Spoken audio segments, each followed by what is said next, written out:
This is the Business Growth Hacks Podcast, presented by Beefy Marketing. Here's your host, Andrew Brockenbush. What's up, John? How's it going, man? Oh, good. Just running a little slow on the fader over here. I'm running slow on the day. Yeah, me too. That's why the fader went up slow. You take the fader as slow as you want. I'm going to take a nap over here real quick. It has been a long week. It seems like it has been, you're right, it's been a long week. We had a lot of successful, cool things going on this week at the company. Yeah, we did. Last week and this week. But then this week also felt super fast too. It's weird. Like it's a mix of both. It felt like a slow week. I guess it was because Monday kind of got rescheduled for us. Yeah, exactly. So it kind of threw the week off. The whole week's just been a little off. So anyways, yeah, we're here. We're doing this. We're doing it. Because we are committed to putting out this content to help small business owners. We're going to stay consistent. We're going to do it regardless of what our weeks look like. That's right. Some days we might be in our pajamas. Some days we may or may not be sober. But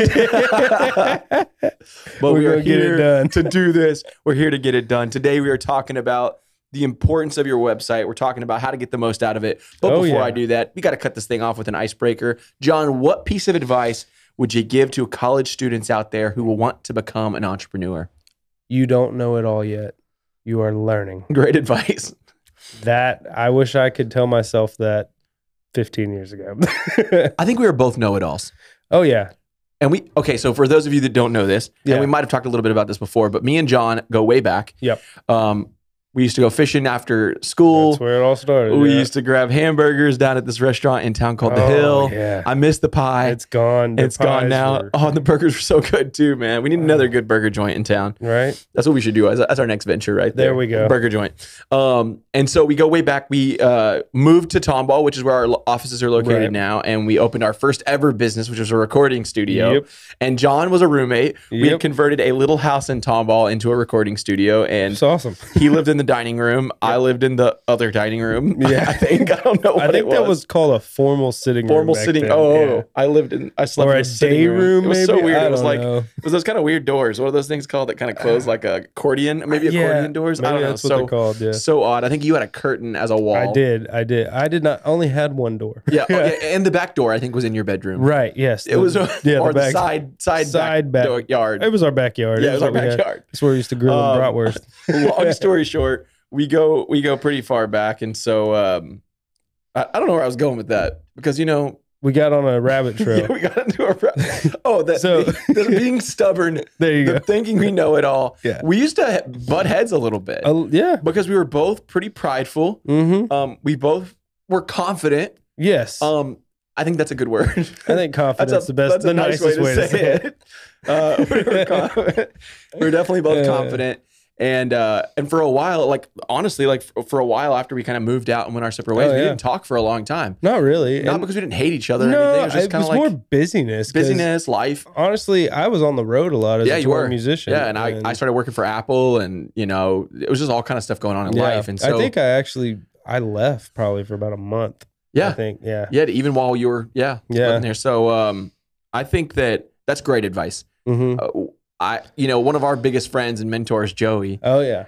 Joey used to hate me. Most people don't know this because we are so close now, but Joey used to think I was like a little know-it-all prick. Well, yeah. And so I think his daughter told me one time, Jennifer was like, my dad did not like you. He said you were just like cocky and you thought you just were the baddest thing on earth. You think about what we were doing. We were some 20-year-old punks? Yeah. Telling these veterans in their field what they should do. Yeah, exactly. But we kind of knew what we were doing. Yeah, and so that's what I would say. Take your young hotshot ideas because, things. The world is different than it was, Absolutely. But don't negate what the veterans in your field have to teach you just because technology may have upgraded. There are very real fundamentals there that those guys have spent years in the trenches learning. Yeah. And that's the one piece of advice. Listen to people. Yeah, take every experience you can. Take a moment to actually hear what they're telling you.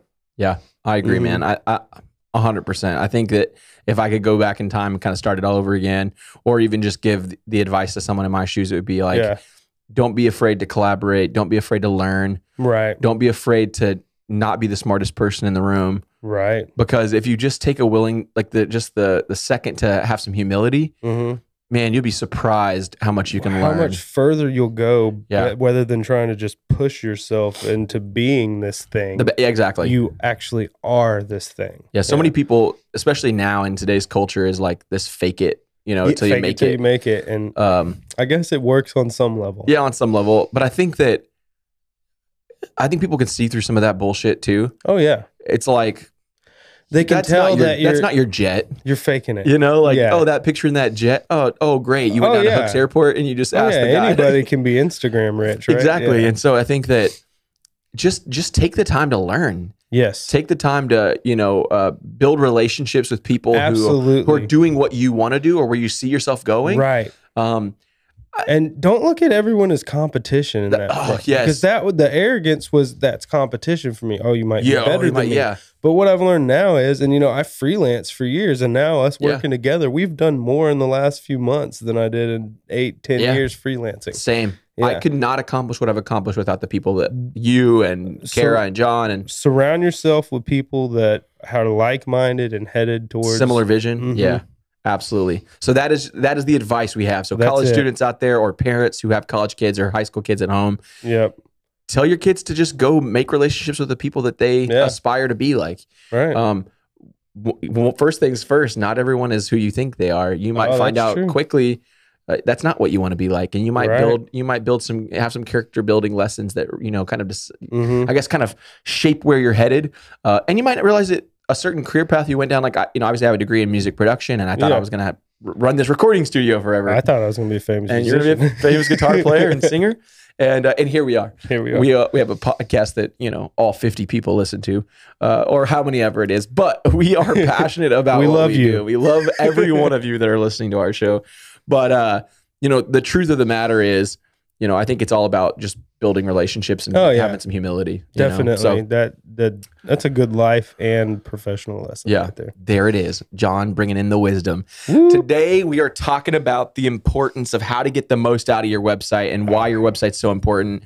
And the Business Growth Hacks podcast, it's all about business growth hacks. Right. Things that you can do to drive revenue, to drive sales, to get more out of your business, to live the life you want to live. And I've got to start it off with some statistics like I always do. 94% of first impressions relate to your site's website design. Wow. So first impressions is all what it looks like. That's right. We always talk about first impressions like you can't get a second first impression, right? Like it doesn't it's the hardest thing to redo right there, right? It's a first impression. It's not a second impression. 94% of first impressions relate to your site's website design, which means if you are not optimizing your website, building it, thinking about it, planning, all that stuff, then you're probably missing out on creating relationships, building trust, credibility, etc. And I've got a bonus statistic here. And I thought that this one was a scary one, and I wanted to do a scary one because it's like, like a nice little wow factor. Right. Slow loading websites lead to a $2.6 billion revenue loss each year. Wow. Billion. Billion. Dude. Every time you throw that billion out there, it's like, you're either full of crap or I need to take this serious. We need a sound effect. Yeah, we do. Bum, bum, dun, dun, dun. Dun, dun, dun, dun. You know what? Hold on. 2.6. Write down sound effects for billion. $2.6 billion in revenue loss each year for slow loading websites. So today we're going to be talking about a few different things. 7 things, 8 things, 9 things. I don't know. We don't keep count. Just as many as we want to talk about. The things that you can do to make sure that you're getting the most out of your website so that your customers are happy, so that you're making more money every year. John, do you want to kick it off? Sure. I think your first step in doing most things is going to be develop a plan. Boom. I mean, I think we might have quoted them 5 times now. Every podcast episode. But you know what? I'm going to do it one more time at least. Yes, you better. If you don't know at this point. If you haven't written it down, is it really a plan? Yeah. And so it's great to have ideas. And, you can come up with a plan by just thinking. Yeah. But that's more the brainstorming process. It's not the building a plan, developing your plan. Yeah, exactly. I think about it like, how an architect builds a house or a pool builder builds a pool. That's what I was just thinking. Like when you call someone up and you say, hey, how much does it cost to build a pool? Well, What kind of pool? What kind of pool? Do you want a round pool? You want a square pool? Yeah, is it waterfall? How deep is it gonna How be? deep is it going to be? That's exactly right. You've got to develop it out. Yeah. There has to be a whole plan in place. There has to be a whole process of each thing that's going to go into it so that you're not unprepared for something. You know, you need to get a clear picture of everything that you want and what's going to benefit you the most on your website. Yeah. And it's okay if things change a little bit. Yeah. It's going to happen. Things are going to change. But having a plan in place, it kind of outlines where you're headed, and it makes the job smoother. It does. I think about there's a brand new office space being built right next door to ours. So if you ever hear banging while we're listening to our shows, it's because they're building next door. And they're awesome. Those guys are moving quickly. Oh yeah, they're tearing it up. Like within the last 3 weeks. There's no way they don't have a building plan. Yeah. They've built that building before, man. That's I'm right. telling you. And they're like 2 guys. Yeah, they're tearing it up. Two guys. And they've got like full frame roof, the whole 9 yards gone up in like the matter of a few weeks. They're waiting for an inspection right now. It's like they would be here if there wasn't an inspection. So that all goes back to developing that plan before you ever lay the foundation, before you ever bring up the walls, before you ever put in insulation and all that other stuff. You have to know what you're doing. Well, yeah. I mean, talking about a house, you got to know how much insulation you need. How much wire do you need? That's a very real thing. Yeah. How long is this electric cable going to run here? And you know, with your website, who am I trying to sell to? Yeah. You know, if a big chunk of your audience is Texas A&M, alumni, then you probably should not go with branding that is burnt orange. Yeah. Probably be a missed opportunity. You might offend them, piss them off. And it may all be subconscious. That's what's crazy about colors. Yeah. I think that today's website viewer, I think just people today in general are short on time. Their attention span is a lot smaller and shorter. There's also so much content out there. A ton. It's not just your website. And not just one format now, right? Before it was like, when we were kids, we go to Blockbuster and like rent a movie and watch it on Friday night. And like now it's like Hulu, Netflix, TV. There's a number of streaming platforms, right? There's so many places competing for your attention. Oh yeah. And if you don't have a plan in place, you're going to be the lost cause. You might end up getting duped into something that you don't really need. Yeah. And not utilizing your funds into things that are going to boost your business specifically. Yeah. I think that I feel like every podcast episode we talk about setting goals and making a plan, but it's because it is number one. It is number one. And you know, even starting this out, I guess that would be the second lesson that I would teach. Make a plan for yourself. Yeah. Because yes, you can get good stuff especially when filming a video, you can go in and film an event and get something good. But if you go in with planned shots, you're going to get something amazing. Yeah. And at the very least, when it's all said and done, you have an abundance of footage to be able to use. Right. Yeah. You've got a bunch of shots. And not that I don't randomly, hey, what's going on over there? I'm just going to shoot it. Yeah. Whatever. I may never use it, but at least it's better to have it. Grab it while you're there. Yeah. We shot a video at a barbecue restaurant, and one of the most favorite clips in our video of that shoot was a clip that you didn't even necessarily mean to capture. Actually, I set it down on the corner of a table to wipe the lens off because I got flour all over the lens when I was filming something else. And we got like this cool little... Just this magic moment. Yeah, it was that awesome. We wouldn't have gotten, but we had a plan. We knew all the shots we had to get. Right. And the areas we were able to kind of be expressive and creative and deviate a little bit, we were really surprised by what else came out of that. So allow yourself the freedoms to be creative. Yeah. But have a plan in place. Because the last thing you want to do is go out to that shoot and get one shot, and you come home and you're like, well, how am I going to put this together? Well, if you'd had a plan, you would have gotten all the clips that you might have needed, Right. Even like you said, even if you never use them, it's best to have them instead. Because I'll grab stuff just in planning, like, oh, I might need a transition here or there. This looks cool. May never use it, may use it for something else. But let's have it. Exactly. Just plan it. And you're going to be more successful. You're going to be more focused towards your goals if you've got something that is down that's saying this is what you're doing. Yeah. You're just going to stay on target. You're going to stay on track. Yeah. Absolutely right. I think the next thing, is when we talk about websites, you might have heard the lingo before, above the fold. That's like a marketing terminology, especially used with website design. What does it mean, above the fold? So when we talk about above the fold in website design, it's anything that you see when you first hit a website before you have to scroll down the page. Yeah. So above the bottom of your screen, essentially, right? Like what's out of frame. And this is probably the most important part of your website. Yeah. Because most website visitors, again, short attention span, they're going to land on that site. And if they don't know in 10, 15 seconds or less what it is that you do, right, who's it for, et cetera. Or if they're looking for a specific piece of information, if they can't tell where to go find it. Yeah. They're going to bounce. We talked about the problem with high bounce rates, right? Is that it affects your overall SEO, it affects your Google Analytics, it affects your traffic, all that stuff. So I think the big thing you need to take advantage of in that hero section or above the fold area is to make a bold statement. Right. All right. A statement that as soon as someone gets there, going to know exactly what it is that you do. It's going to grab their attention. It's the first thing that they see when they hit your website. Exactly. Besides your logo and the things in the navigation. Yeah. The first thing they see is that big, huge above the fold header hero section. Yeah, exactly. One of the things that a lot of people talk about, and I really like this analogy, is does your website pass the grunt test? Ah, okay. And so if a caveman were to go to your website, right? Grunt test. If they could just grunt through what it is that you do, would they be able to understand it? Would they be able to get it? And would it make sense? And so I want to define what the grunt test is. Like, what is the grunt test? It is three things. It is, what is it that you offer? How will you make my life better? And what do I need to do to buy?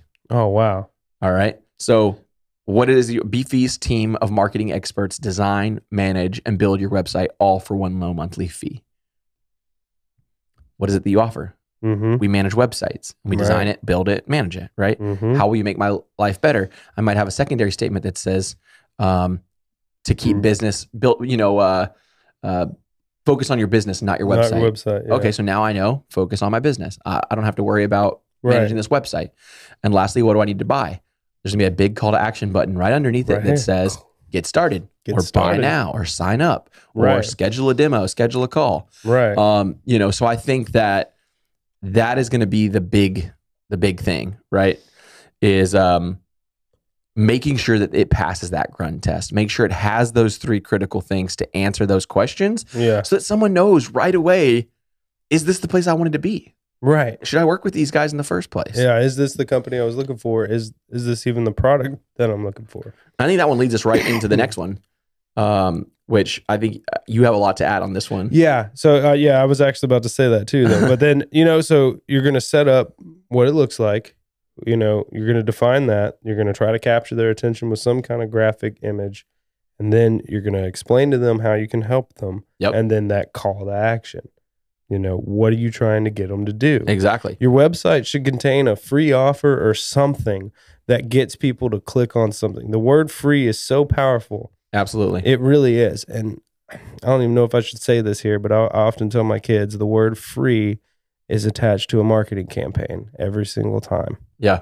Always. No matter what it is. No matter what it is, the word free is a marketing it's a word strategy. It invokes emotion. It does. Free. Oh. Right. Oh, what? Oh. You piqued my curiosity, John. Yeah. What is free? What's the catch? And so free puppy.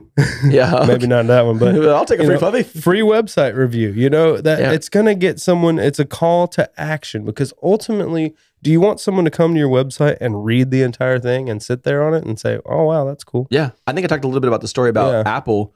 When people first started going into the Apple retail stores, they didn't keep any of the product inventory in the store. Right. Which that's still the case. Yeah. There's some inventory, maybe some accessories and stuff like that, but computers are not on the floor. No. AirPods aren't on the floor. Phones aren't on the floor. Nope.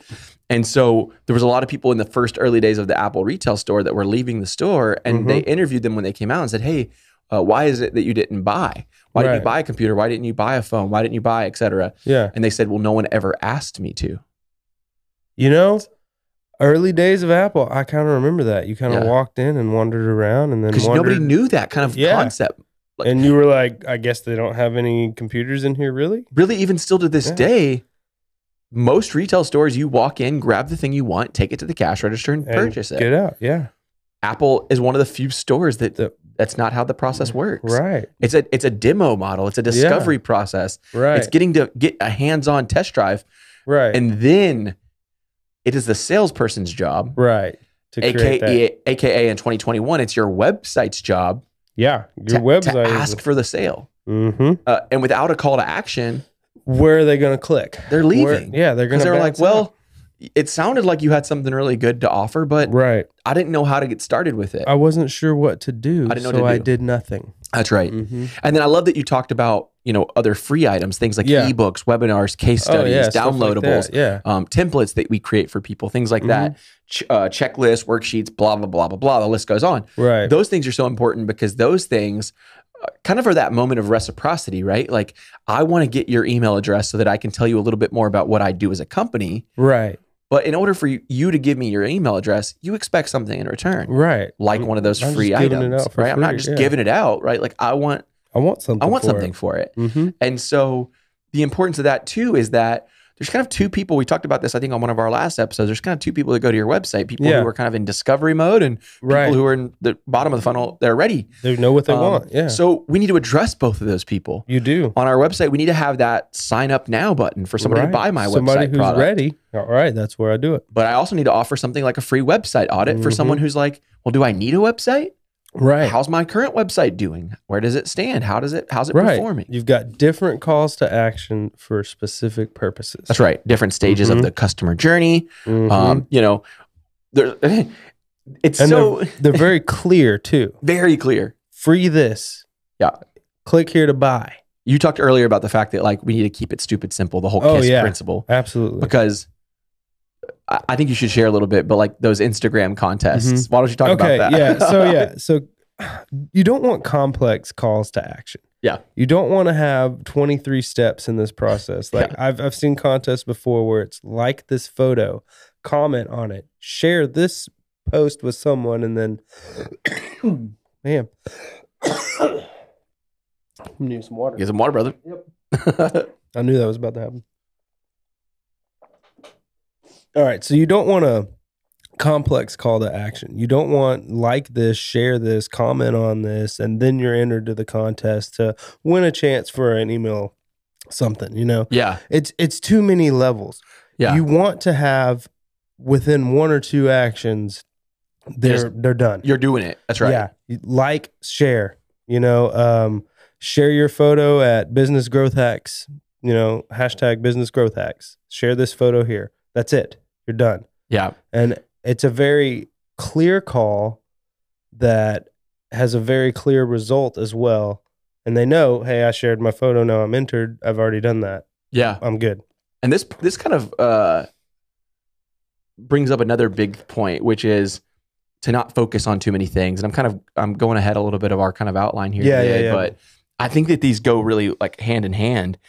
When you spend so much time asking for too many things at once, you confuse the buyer, you confuse the customer, because it's like coming to a fork in a road and saying, and neither one of them are very clear. It's like, right. Okay, well, which path do I take? I'm not really sure. Right. Do you want me to buy a website or do you want me to get a demo of the website? Like, which one is it? Yeah. Like, right. Make it very clear. Yeah. Which customer journey path are you wanting someone to take? Now, that doesn't mean you can't have more than one call to action. Right. It just means think about where those call to actions kind of exist on the website. Right. If I were to put 6 call to action buttons next to each other on the homepage, no, you're not getting. No one's pushing any of them. Mm-mm. They're like, what the hell is this? No one's going right? to click any of them. Yeah. However, I might have a get started call to action on my homepage of the website.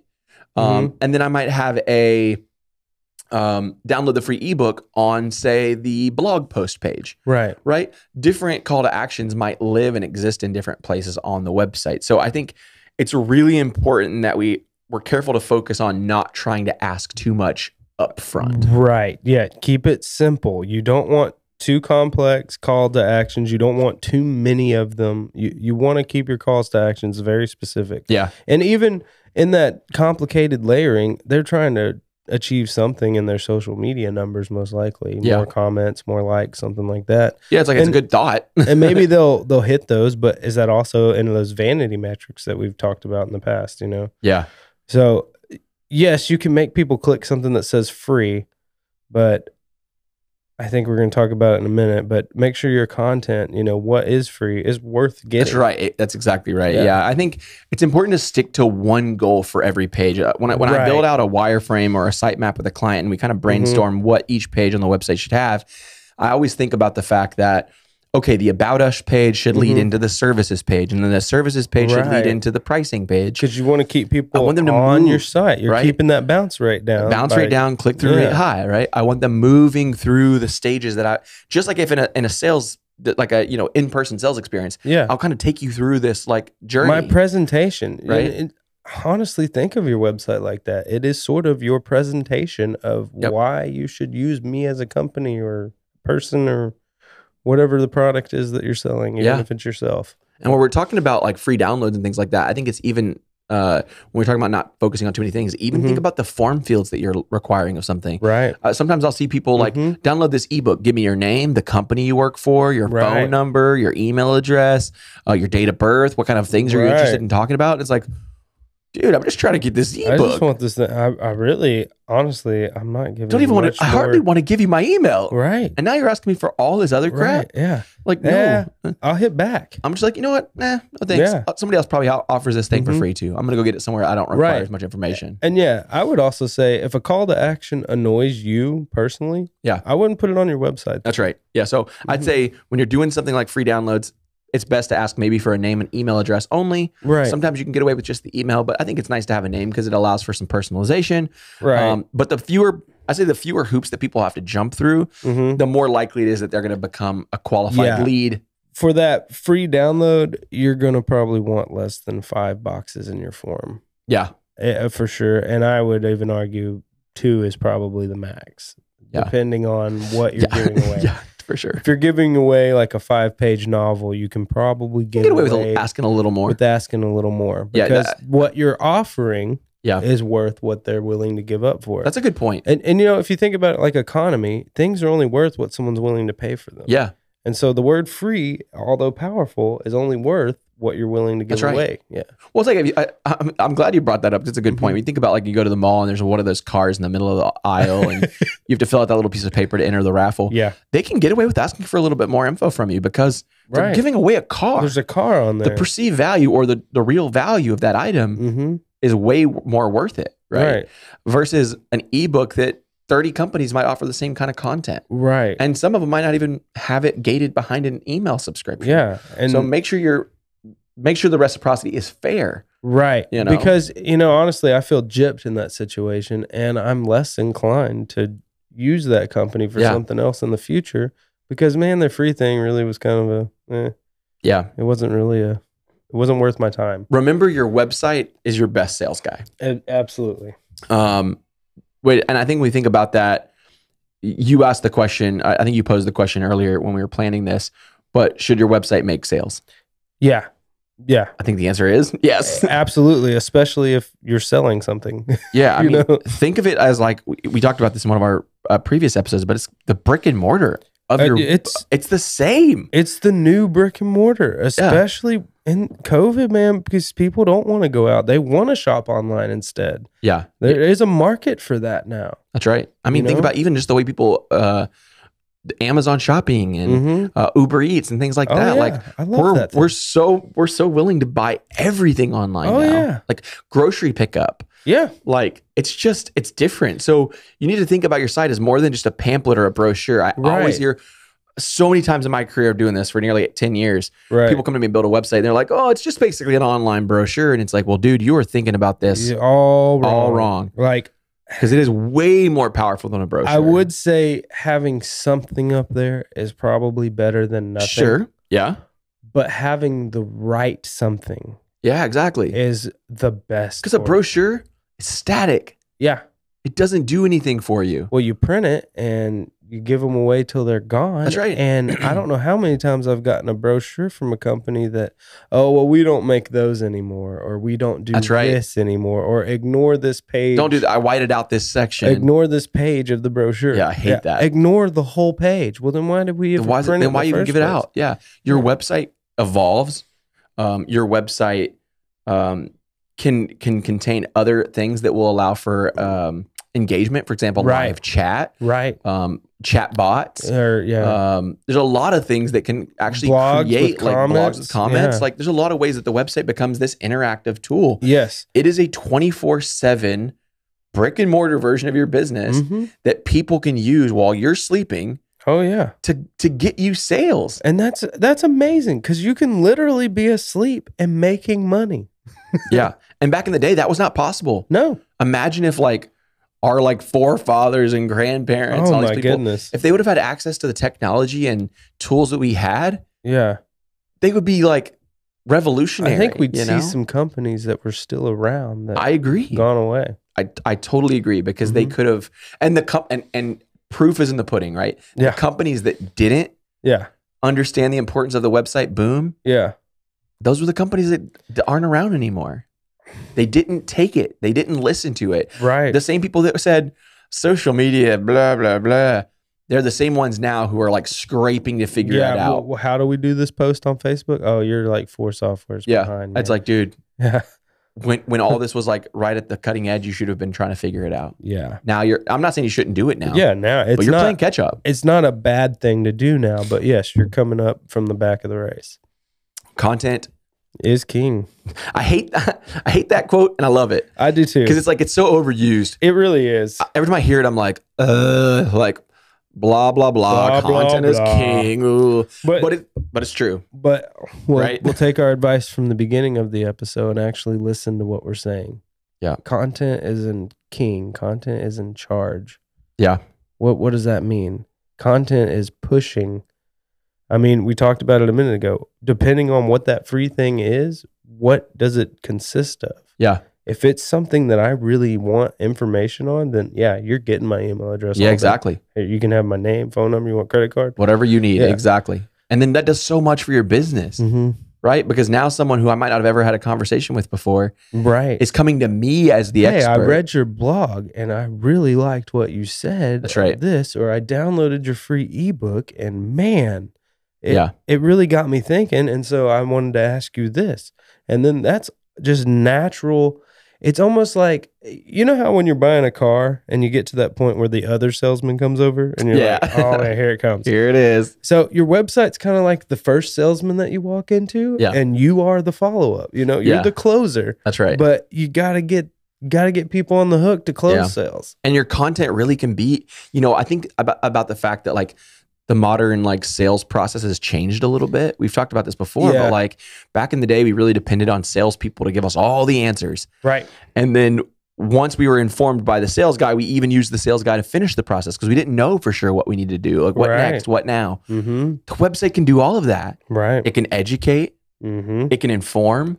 It can take them right into the sales process. Yeah. I think pretty much any software company out there is proof that that's how it works now. Absolutely. Netflix. I don't have to get a call by somebody at Netflix telling me, would you like to learn more about our TV services where you can get access to 1 million shows? You know what Netflix is. You either already pay for it or you steal it from somebody else. You've heard about it.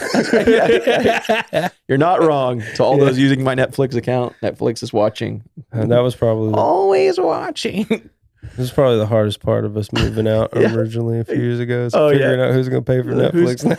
Who's paying for Netflix? So I think that content certainly is king, and content now is in so many varieties of formats, whether it's YouTube or podcasts or blogs or Clubhouse, where these audio chat rooms.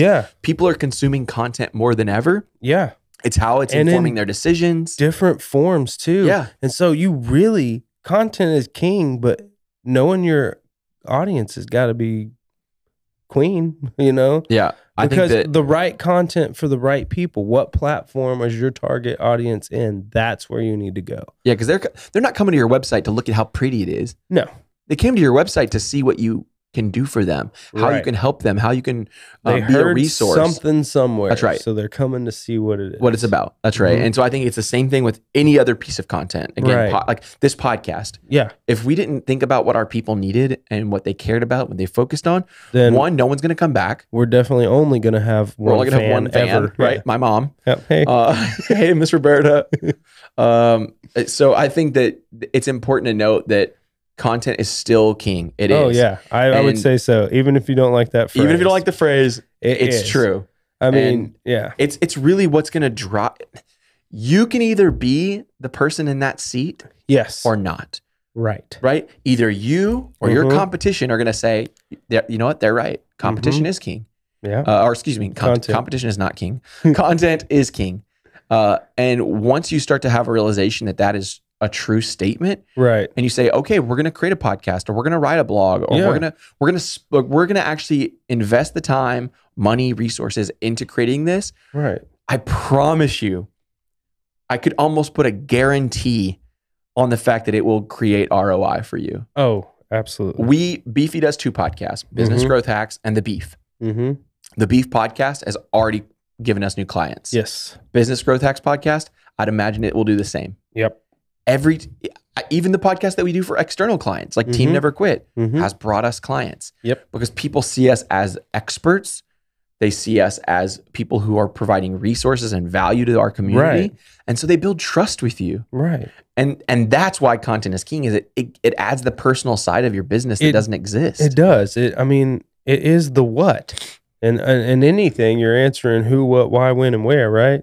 And the content is the what, and it's so important. You got to have stuff that is on point and not just filler. That was the other thing I wanted to say about content. Because you talked about page length earlier. Yeah. And so if I make a super, super long page that just has every bit of information you need, then that's good. But if it's just fluff, or if I'm trying to get a page that's longer, same sentence over and over again, for SEO, purposes, old school purposes, just trying to fill get the words there. Yeah, it's not going to be beneficial to have a bunch of BS. No, people read right through it, and they're like, "Great, you could have said that in 2 sentences, and you said it in 8. You wasted my time." This meeting could have been an email. Yes, exactly. Yeah, it's that same concept, and it's like. People always like debate, should our blog post be 750 words, 1,500 words, 3,500 words? Write good content. Yes. If it takes 50 words to say it, badass. Then it's if done. it takes 2,000, then do it. Yeah. Just write good content. Yeah, and I would know your audience. Are they readers? Then right. You probably want to go for the longer side of things because they're going to feel shortchanged. If you don't, If your people aren't readers, you may want to consider really short or video blogs. That's right, or audio or podcasting, where you can kind of talk about it because you think about podcasts, people can consume podcasts anywhere they're at. Reading, I have to be pretty much uninterrupted. Podcasts, I can drive, I can throw on in the background, whatever. So think about that's great. I think that's a great business growth hack. More than anything, know your intended audience, know your customer, know your persona. Because if you don't know who you're trying to impress, you could be putting on the wrong clothes all day long. You know what I mean? That's right. I got a bonus one for them. Okay.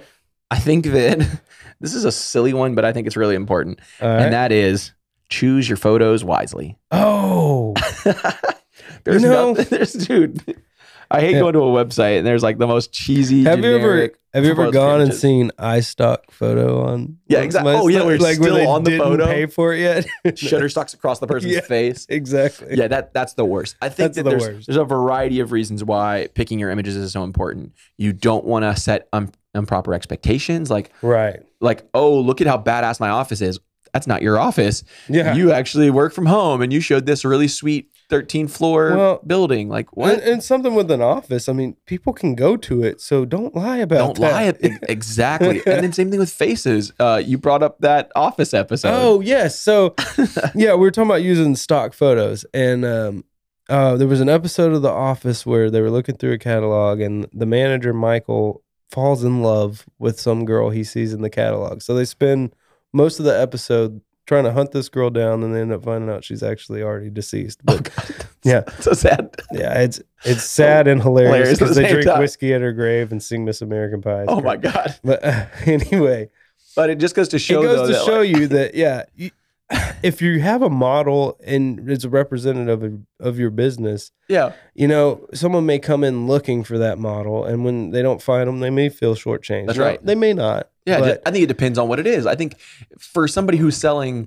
clothes, if you got somebody a professional model, that's fine. They're they're not buying into the people in the company. Or even if you're selling your shirts for your company as merch, yeah, then yeah, you could get someone a model to put their shirt on. Yeah, but if I showed on Beefy's website like a bunch of like really buff dudes, they would walk come in for the first day and see all confused. of us, they're be really disappointed. It's the wrong Beefy. We're beefy, but not that beefy.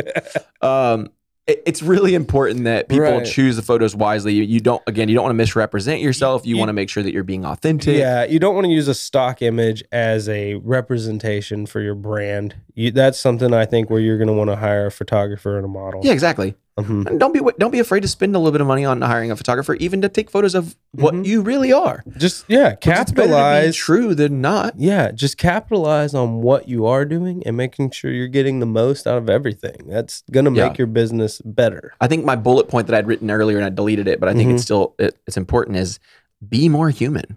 Oh, I like it. I like it. It's all about that. It's okay to have a small office. It's okay to have a small team. It's okay to be a little round around the middle. That's who we are. Right. And I want people to know that that's who I am. I want them to see actual work I worked on. If I posted a bunch of websites that I never designed or logos I never created, they're going to be really disappointed if I build them a logo that looks nothing like what I represented myself as. Because if it's not a representation of your work, then you're selling the wrong product to the right person. Does that make sense? Yeah, totally. I think the biggest thing to take away is in order to get your website to make a good first impression, you got to make sure it stands out. Absolutely. And the best way to do that is to design it in tune with the needs of your audience, which is kind of what you hit on a minute ago, is knowing what your customer cares about. Yeah. And it's going to look different for everybody. Yeah. Right? Like you said, like our audience might prefer podcasts over blogs, or they might prefer short articles over long articles. Whatever it may be, it's your job as a business owner to prioritize figuring out what it is that they want. Right. I know for me personally, one example, Sweetwater's website. If there's not a video of it, I don't care. I know, because Sweetwater's website makes it so nice whenever there's a video. I honestly might buy it from Guitar Center or somewhere else if there's not a video, because I'm going to go find a video of it and I won't be on their site anymore. Yeah. I'm the same way. That's funny. So Sweetwater, if you're listening, every product needs a video. We can help. There's actually some crazy statistics about that. I don't know what they are off the top of my head, but I saw them when I was doing some research for this episode. But I think that there's a pretty crazy statistic around how much people will stay on your website when there's videos on the pages. So that is a really important note, is videos keep people around a lot longer. One thing I was talking about, YouTube, their homepage has no description on it. Oh. I never thought about that. Did you ever think about that? No, I did not. We are solely going to that website for its content. Yeah, that's crazy. That is the only reason. That's a perfect example of why there. Content is king. Yeah. I put that in my bullet points earlier and deleted it. That's a good one. You said you deleted one and made me you brought it back from the dead. I did. Hey, so we got to wrap this thing up, and we're going to do it by dropping a couple of business growth hacks, which is what the show's all about. I want to talk to you guys about 2 tools really quick. I'm not going to spend a lot of time on it because this is not for making a sale, and these aren't products that we've created. These are just tools that we use in our business and for our customers.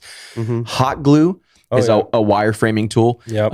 If you've never heard of a wireframing is essentially just creating kind of like a skeleton view, a blueprint, if you will, of what your website will look like. Absolutely. So before you ever hire a designer, or if you decide you're going to start working with a designer, you've picked someone that you want to work with, make sure that they follow a wireframing process, because why design this really elaborate, badass website if we've not thought about what the customer journey is, if we've not thought about the sections that the website needs? Because the last thing you need is this huge design where you're trying to just like scratch your head to come up with things to fill in the blanks that might be useless. Create a wireframe. Hot Glue is a great tool to do that.